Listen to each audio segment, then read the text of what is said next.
Appreciate it, and I thank the good member for allowing me to join in this conversation because I think the American people are so frustrated. I'm so frustrated.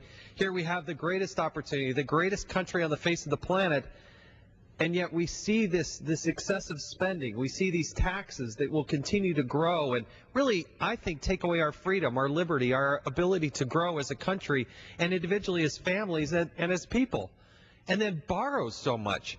I think inherently the American people know that we can no longer continue to run this government on a credit card. I was touched by the mentioning of your daughter, Madison, and being 2 years old. And I know as a father, too, has 3 kids at home, one of the hardest things about being in the House of Representatives is being away from your family at night. To do the work and to be able to articulate and argue about the issues of the day is a great privilege. But it's so hard to be away from that family. And you look into the eyes of your daughter or of your son, or you have a loved one who's maybe lost a job, or a friend who's lost a job or has a business that's struggling. I have people in my own community who had home building businesses that have just literally fallen apart. And your heart goes out to them. You want nothing but the best for them. So the question is, how are we going to solve those problems? How are we going to move this country forward? There are some on the Democratic side of the aisle that will argue that only government, I kept hearing this before, only government can solve these problems. It's not only government. In fact, I would argue it's only the American people that will actually go forward and solve and create and build this country back up to where it should be as the economic and military leader in the world. That's done through entrepreneurs. It's done through building businesses.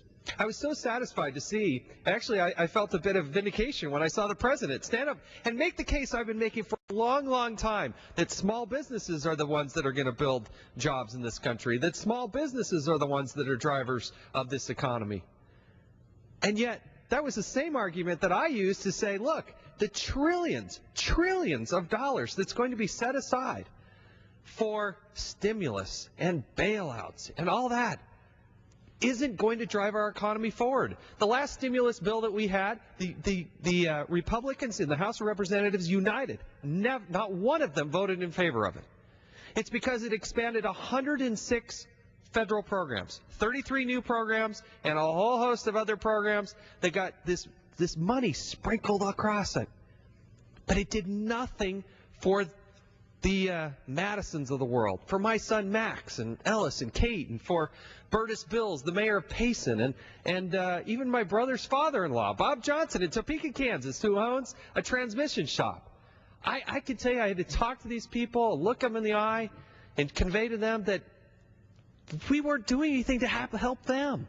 We were growing government. We weren't growing jobs. We were building all-time record-high debt that ultimately has to be paid. And so I look at what we're doing in this government, the amount of spending, the amount of taxes, the amount of borrowing, and I just say, you know, it's just too much. If we're truly going to grow the United States of America, it's going to be that entrepreneur. It's going to be that small business owner that's going to propel this country forward.